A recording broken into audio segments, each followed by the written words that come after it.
If you've always had big dreams of working on sets of films and television, you might not have to go all the way to Hollywood to catch your big break. Beaumont city officials are hoping to attract filmmakers through a new certification right here in Beaumont. They'd be hopping on board with a growing trend across the state.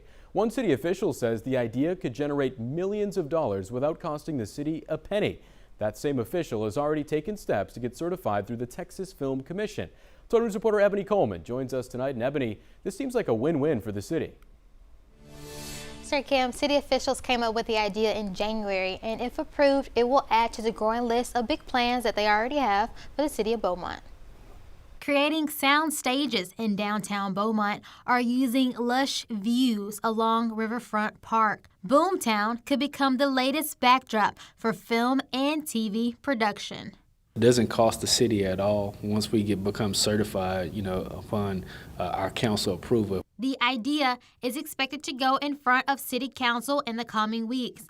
Miles Hayes works at City Hall and is leading the project. He says it could generate millions. When somebody decides to film in Beaumont, they bring individuals with their crews, they eat food in our restaurants, they're going to stay in our hotels, and they'll increase our sales tax. And he's not the only one who thinks it's the right move. There is a film community here, there is a production community here.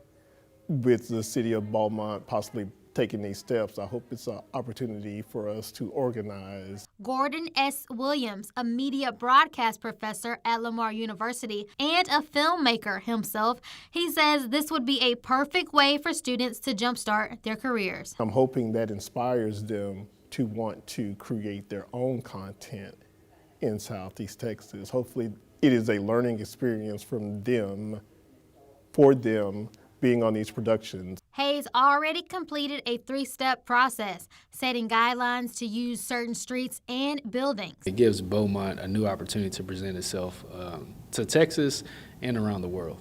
Now it just needs approval from council, and Beaumont could be the scene of the next box office hit. Hayes says he plans to propose the permit guidelines to City Council in the next 2 weeks and hopes to get the final stamp of approval. Ebony Coleman, 12 News.